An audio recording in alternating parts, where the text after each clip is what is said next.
Pony up के बाद बच्चे अगला इडियम ये रहा स्क्रीन पर और वो है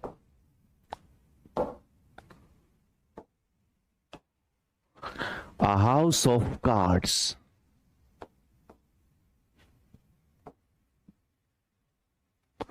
A house of cards. A house of cards का मतलब होता है बच्चे पुअर प्लान, एक ऐसा प्लान जो किसी काम का नहीं है.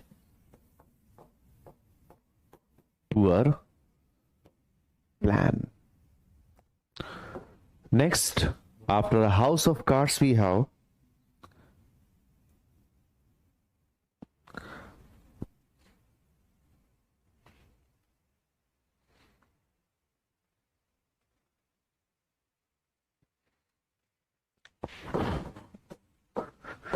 draw on his fancy. Draw on his fancy. Draw on his fancy का मतलब होता है बच्चे कहते हैं ना कि भाई अपनी इमेजिनेशन का इस्तेमाल करना. बैठे हुए हैं, इमेजिनेशन करके देख रहे हैं कि घर कैसा लगेगा. इमेजिनेशन देख करके देख रहे हैं कि जहां खाना खाने जा रहे हैं वो खाना कैसा बनेगा. To use own imagination. Next idiom बच्चे ये रहा स्क्रीन पर. ड्रॉ ऑन हिज फैंसी के बाद वो है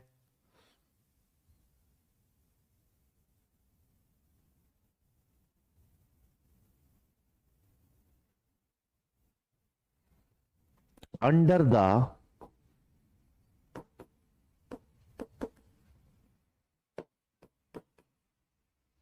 inspectors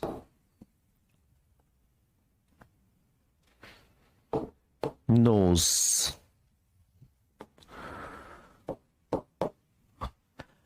Under the inspector's nose. Under the inspector's nose का मतलब होता है कि आप शक के घेरे में थे लेकिन आप पे किसी ने ध्यान ही नहीं दिया. Close to risk but remain unnoticed. Close to risk but remain unnoticed. अगला इडियम ये रहा बच्चे स्क्रीन पर और वो है to the verge of. To the verge of. To the verge of something का मतलब होता है किसी चीज के बहुत ज्यादा पास. To be very near.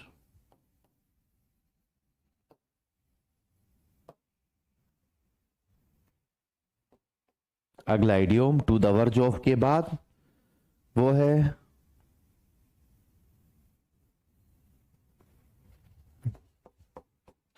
Not out of woods.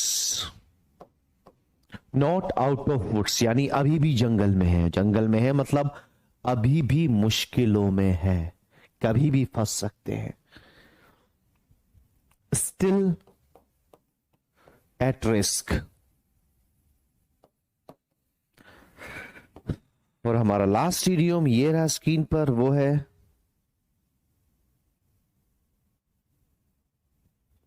No love lost between.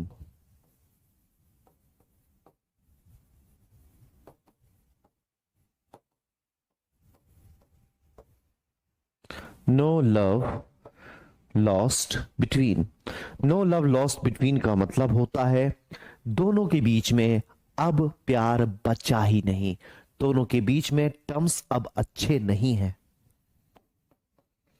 Not on good terms.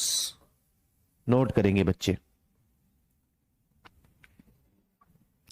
फटाफट नोट कर लेंगे सारे शेर. मैं तब तक ये देख लेता हूं कि हम हमारी पीडीएफ में कहां तक बढ़े थे.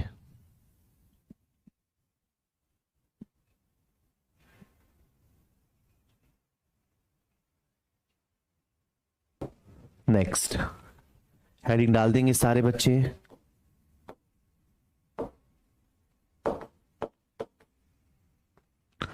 Prepositions of time. नेक्स्ट अब हम बात करेंगे ऐसी प्रीपोजिशंस की जो हमें टाइम बताएंगी। सारे बच्चे कॉपी पेन लेकर एकदम तैयार रहिए। क्लियर है? चलिए सबसे पहले एग्जांपल्स लिख लेते हैं भाई।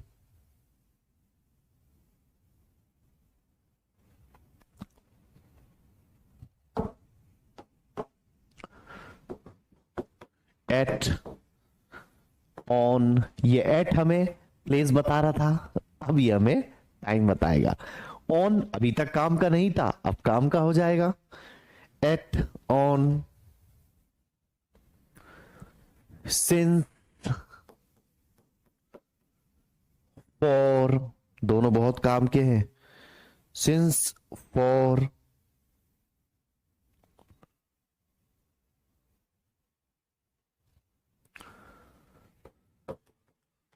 Till, etcetera.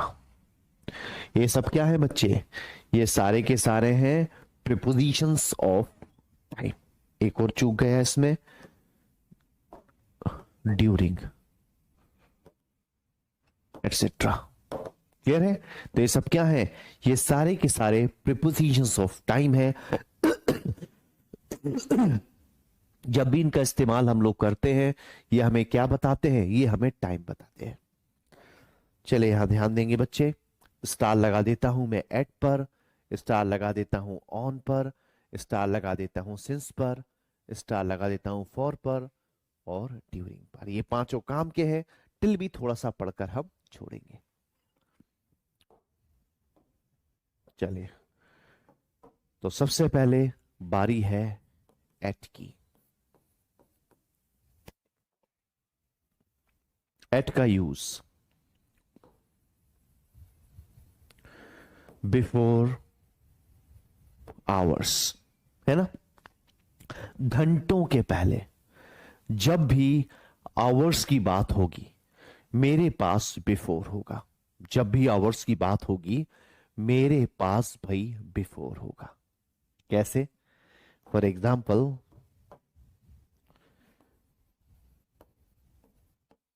C you at 6 PM। तो आज के बाद हम लोग हमेशा बोलेंगे सी यू एट 6 PM। एग्जामिनर बोलेगा सी यू ऑन 6 PM, तो हम समझ जाएंगे गड़बड़ चल रही है। क्लियर है? आइए, एट के बाद ऑन की बारी।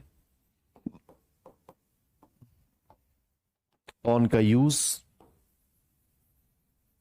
Before day oblique date. तो जब की डे की बात होगी, जब भी डेट की बात होगी मेरे पास ऑन होगा। क्लियर है? देखिए एग्जाम्पल से समझ में आ जाएगा आपको एक बार में ही। सी यू ऑन मंडे। ये हो गया डे, एक डेट भी लिख देता हूं। सी यू ऑन 2 अक्टूबर। क्लियर है? तो जब भी डे की बात होगी, जब भी डेट की बात होगी हमारे पास ऑन होगा। जब भी घंटों की बात होगी हमारे पास एट होगा। नोट करिए, 1 मिनट दे रहा हूं, फिर मैं आगे पढ़ूंगा। ये बच्चों वाली चीजें हैं, इसलिए फटाफट थोड़ा स्पीड में चल रहा हूं, क्योंकि आप लोगों को पहले से भी पता है। बहुत बढ़िया, कुछ लड़के बढ़िया बढ़िया एग्जाम्पल्स लिखते हैं, ये भी अच्छी बात है।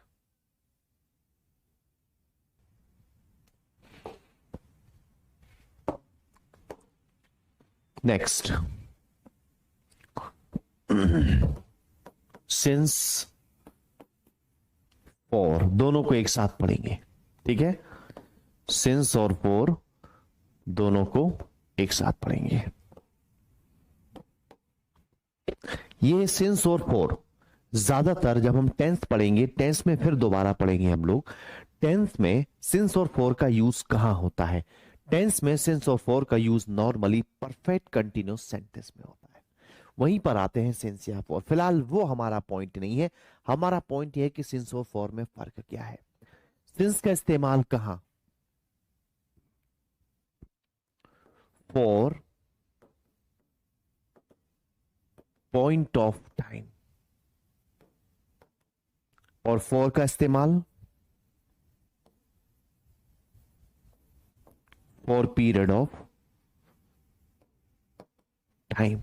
अब समझना यहां पर कि ये पॉइंट ऑफ टाइम और पीरियड ऑफ टाइम क्या होता है। पॉइंट ऑफ टाइम का मतलब जब सिर्फ शुरुआती समय हो। हिंदी में लिख देता हूं, हिंदी मीडियम वाले बच्चे परेशान ना हो। जब सिर्फ शुरुआती समय हो, और फॉर में लिख देता हूं जब शुरुआती और अंत समय दोनों हो। क्लियर है? अब समझ लो भैया, डिटेल में बात आ गई है, हिंदी इंग्लिश दोनों की मिक्स्ड डिटेल में बात आ गई है। तो बच्चे सिंस का इस्तेमाल कहां? सिंस का इस्तेमाल हमें वहां करना है जहां हमारे पास सिर्फ स्टार्टिंग टाइम हो, सिर्फ शुरुआती समय हो, एंड टाइम हो ही ना। लेकिन वहीं जब मैं फॉर की बात करूंगा तो फॉर कहां आएगा? फॉर वहां आएगा जहां स्टार्टिंग और एंड टाइम दोनों दिया होगा। ये होगा कैसे? आओ मैं तुम्हें एग्जाम्पल से समझाता हूं। She has been watching television since 9 AM। और फिर मैंने एक और सेंटेंस लिखा, she has been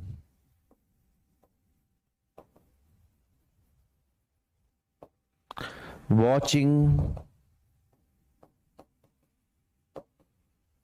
television for 2 hours। गौर से देखो दोनों सेंटेंसेस को।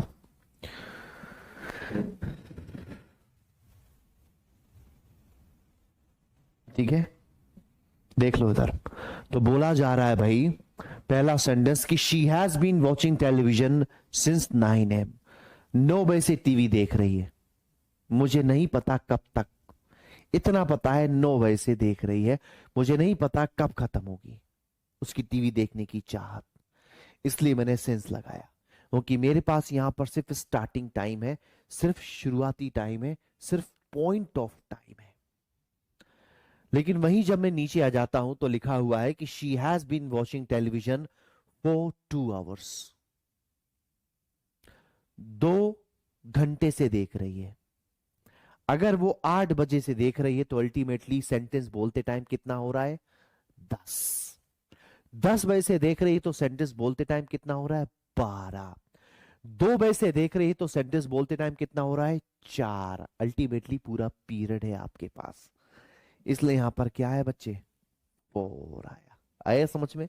यही होता है, शुरुआत और अंत समय दोनों है अल्टीमेटली वहां पर। यानी ये क्या है? ये पूरा एक पीरियड बता रहा है आपको। एक एक एग्जांपल और लिखेंगे।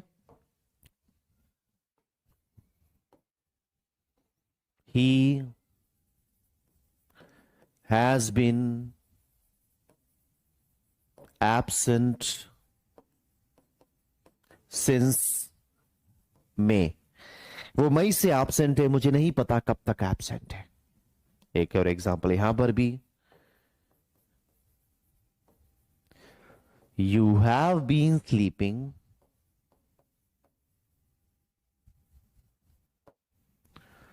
For 6 hours. अरे भैया 6 घंटे से सो रहे हो। क्लियर है? नोट कर लीजिए बहुत अच्छे से, मैं पूरा 1 मिनट आपको देता हूं।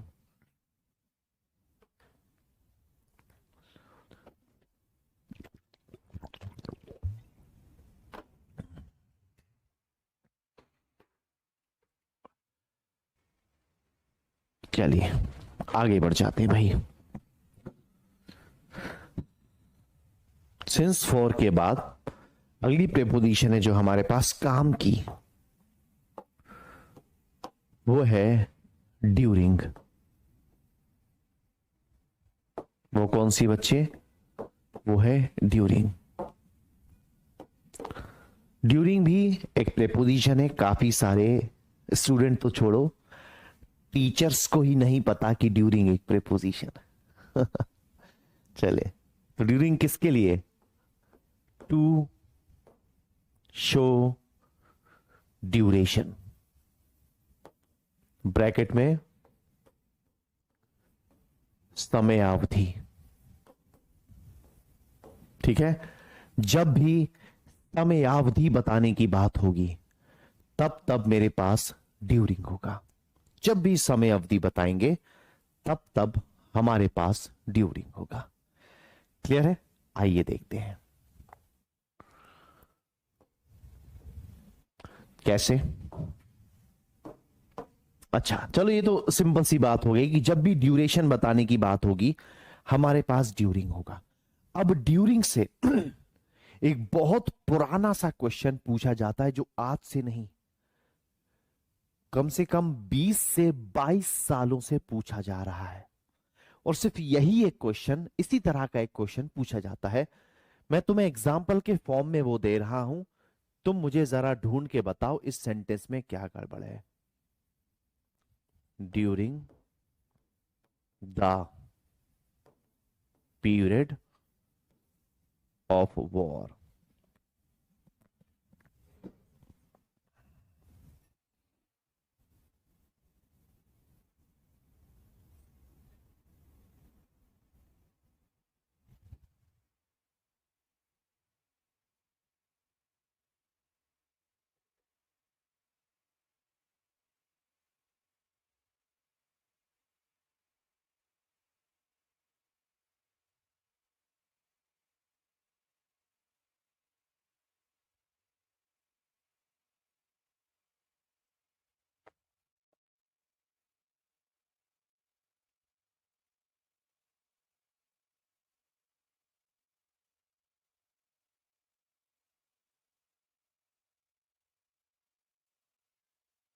बहुत बढ़िया,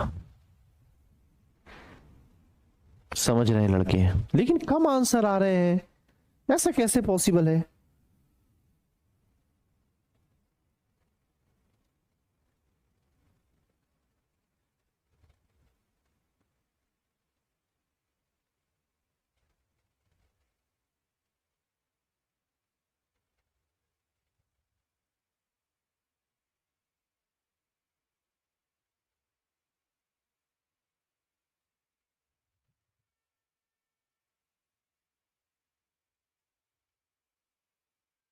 बहुत बढ़िया, गए दिमाग में सारे बच्चों के। देखो उधर, तो बच्चे बहुत पुराना क्वेश्चन है वो ये कि ड्यूरिंग भी मुझे एक समय अवधि बताता है और पीरियड भी मुझे एक समय अवधि बताता है। ये दोनों ही एक म्यान की दो तलवारें हैं। या तो मैं बोलूं ड्यूरिंग द वॉर, या मैं बोलूं पीरियड ऑफ वॉर। मैं नहीं बोल सकता during the period of war. क्या मैं बोल सकता हूं ड्यूरिंग द इंटरवेल? नहीं बोल सकता। या तो इंटरवेल या ड्यूरिंग, दोनों एक ही तो बात है। क्लियर है? तो ये छोटा सा क्वेश्चन है जो ड्यूरिंग से नॉर्मली पूछा जाता है। क्लियर है? आज भी, पहले भी पूछा जाता था, आज भी पूछा जाता है। इसे नोट कर लेंगे अपने हिसाब से।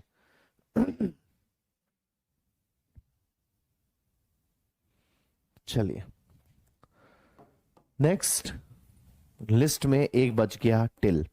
इससे हमारा कोई क्वेश्चन नहीं आता डायरेक्ट, इसे बस पढ़कर समझना जरूरी है सिर्फ। टिल का मतलब होता है बच्चे तक। ठीक है, एक एग्जाम्पल लिख रहा हूं। He will work till morning, वो सुबह तक काम करेगा। बस टिल मैंने आपको इसलिए बताया है कि बच्चे तक के लिए टिल और अनटिल, इनमें फर्क क्या है। अनटिल और अनलेस जो है वो कंजंक्शंस हैं, और टिल जो है वो प्रेपोजिशन है। ये है बेसिक फर्क। इसलिए मैंने टिल आपको बता दिया कि टिल से रिलेटेड कभी आपको कोई दिक्कत ना आए, आप कभी परेशान ना हो।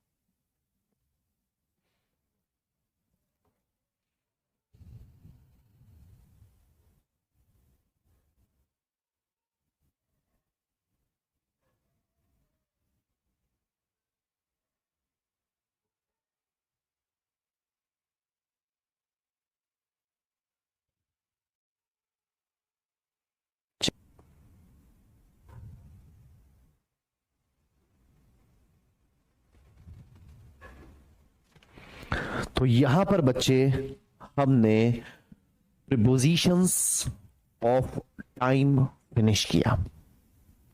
यहां पर हमने प्रेपोजिशन ऑफ टाइम भी फिनिश किया। अब यहां पे जो मेजर प्रेपोजिशंस थी वो हमने पढ़ी हैं, लेकिन अभी प्रेपोजिशन खत्म नहीं हुआ है। अब तो मेन कहानी शुरू होगी, क्योंकि अब शुरू होंगे मिसलेनियस प्रीपोजिशंस, या जिन्हें हम लोग बोलते हैं एक्स्ट्रा प्रेपोजिशंस। क्लियर है? अब वो शुरू होंगी बच्चे। तो अब पूरा कंसंट्रेशन सारे बच्चे बोर्ड पर रखेंगे।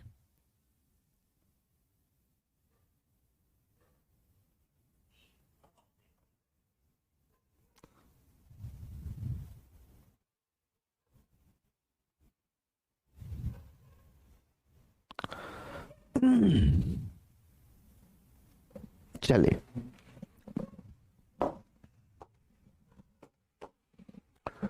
तो प्रेपोजिशंस में सबसे पहले हेडिंग डाल देता हूं मैं, एक्स्ट्रा प्रेपोजिशंस। ये एक्स्ट्रा असल में एक्स्ट्रा नहीं है, ये भी ध्यान रखना। ये एक्स्ट्रा असल में एक्स्ट्रा नहीं है, बस मैं इन्हें किसी कैटेगरी में नहीं डाल रहा हूं, इन्हें अलग से हम लोग पढ़ रहे हैं, क्योंकि ये कैटेगरी में हर बार फिक्स नहीं होती। चलिए आइए, इसमें सबसे पहले हम पढ़ेंगे फ्रॉम। सबसे पहले हम पढ़ेंगे फ्रॉम। फ्रॉम का मतलब क्या होता है बच्चे? फ्रॉम का मतलब होता है से। अगर हम प्रीपोजिशन की बात करें तो फ्रॉम का मतलब होता है से। अब ये जो जितनी भी एक्स्ट्रा प्रीपोजिशंस चलेंगी, ये सारी एक्स्ट्रा प्रीपोजिशंस आप मेरे साथ साथ ही नोट करते चलेंगे। कुछ बहुत इंपॉर्टेंट होगी, कुछ लेस इंपॉर्टेंट होगी, और कुछ सिर्फ सीखने के लिए होंगी, क्योंकि वो सेंटेंस के बीच में काम आ जाती है। तो जब भी बच्चे हिंदी में हमें से की जरूरत पड़ती है, तब तब हमारे पास फ्रॉम होता है। कैसे? He is suffering from cholera. देखो इधर, एक मिनट रुकेंगे बच्चे।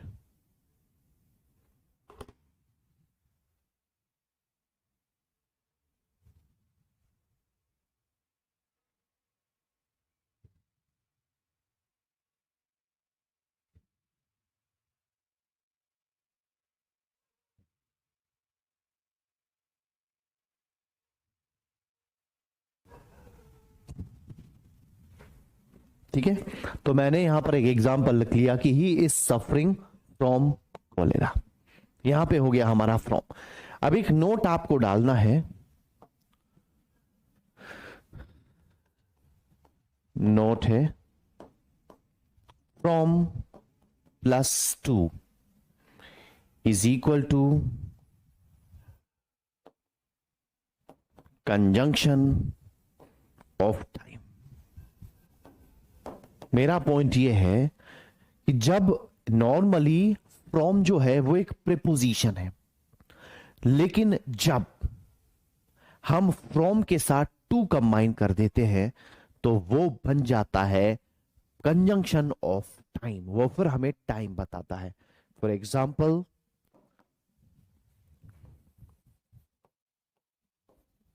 You can meet me from 9 AM to 3 PM। देखो गौर से, फ्रॉम के साथ जैसे ही मैंने टू लगाया, ये जो फ्रॉम है ये एक कंजंक्शन की तरह काम करने लगा। ये दोनों समय को 9 और 3 को जोड़ने लगा, और जोड़ने वाला कंजंक्शन होता है, प्रेपोजिशन नहीं। तो फ्रॉम सेपरेट एंटाइटी में प्रेपोजिशन है, लेकिन टू के साथ कंबाइन होकर वो कंजंक्शन बन जाता है। क्लियर है? इसे भी नोट कर लेंगे बच्चे।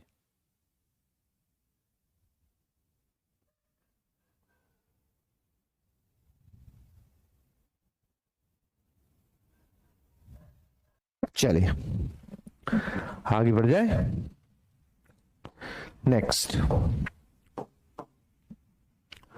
नेक्स्ट फ्रॉम के बाद हमारे पास है बच्चे ऑफ।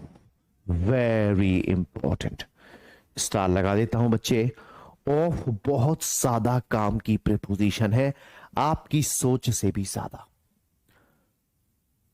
ऑफ के 3 यूज हैं, तीनों काम के हैं। पहला, ऑफ का पहला use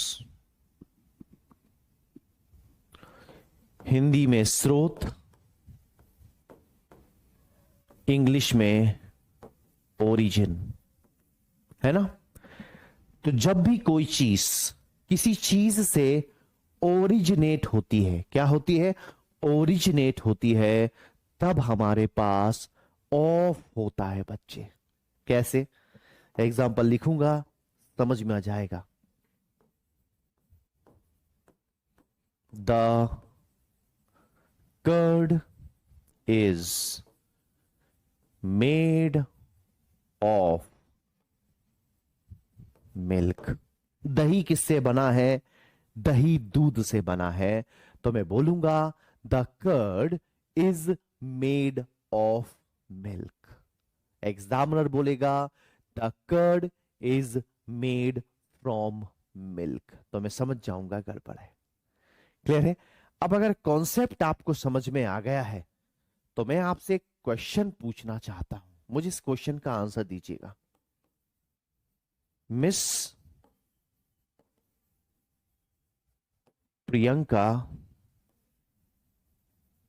comes dash a rich family. दो ऑप्शन है, एक है ऑफ, एक है फ्रॉम। बताइए।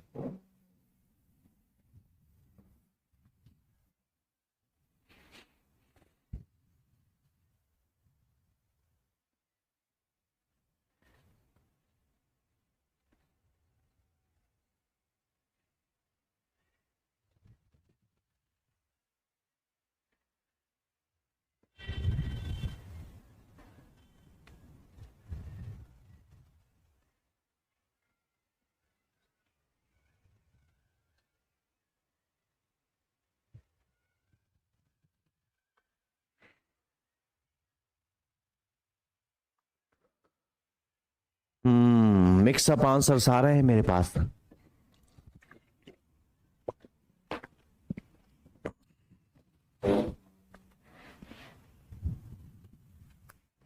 चलो देख लो क्या हो जाता है।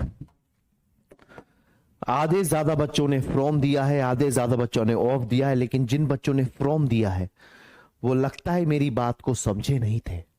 मेरा पॉइंट क्या था कि जब भी कोई चीज किसी चीज से ओरिजिनेट होती वहां पर ऑफ आएगा। तो मुझे बता दो, मिस प्रियंका कहां से आई हैं? अमीर घराने से आई हैं। मिस प्रियंका की ओरिजिन बताई जा रही है यहां पर, इसलिए यहां आएगा ऑफ, ना कि फ्रॉम। ये है आपका क्वेश्चन। अच्छा लगेगा फ्रॉम, आएगा ऑफ। क्लियर है? चलिए दूसरा यूज, इंग्लिश में कॉज, हिंदी में कारण, और दूसरे ब्रैकेट में लिखो डेथ। ठीक है? कॉज कारण, हिंदी में कारण, और दूसरे ब्रैकेट में डेथ। देखो बच्चे, कारण का मतलब से, कारण से के लिए हमारे पास फ्रॉम है।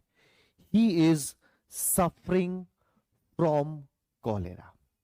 किस कारण से बीमार है भैया? कॉलेरा से बीमार है, हमारे पास फ्रॉम है। लेकिन अगर उस कारण से किसी पर्सन की डेथ हो जाती है तो फिर हमारे पास फ्रॉम नहीं है, फिर हमारे पास ऑफ है। कैसे? अभी एग्जाम्पल लिखूंगा, समझ में आ जाएगा। ही डाइड ऑफ कॉलेरा, ना कि ही डाइड फ्रॉम कॉलेरा। सिर्फ सफर कर रहा है, बीमार है, मरा नहीं है, तब तक तो फ्रॉम से काम चलाओ। लेकिन अगर वो मर जाता है तो फिर आपके पास ऑफ होता है। ये दूसरा यूज है। तीसरा यूज जो है वो आपको पढ़ना नहीं है, दिमाग में रखना है। तीसरे यूज पर एक पूरा का पूरा चैप्टर है। पता है कौन सा? अपोस्ट्रोफी एस वाला। कि जहां पर आप अपोस्ट्रोफी एस नहीं लगा पाते वहां पर क्या लगाते हो? ऑफ लगाते हो। फॉर एग्जाम्पल, मुझे बोलना है पेन का कैप, तो मैं पेन्स कैप नहीं बोलूंगा, क्या बोलूंगा? Cap of pen. याद आया कि किसी भी नॉन लिविंग थिंग पर अपोस्ट्रोफी नहीं लगती बल्कि ऑफ लगता है। वो पूरा का पूरा एक चैप्टर है इसके तीसरे पॉइंट पर। क्लियर है? चलिए आज के लिए इतना ही, आज के लिए इतना ही।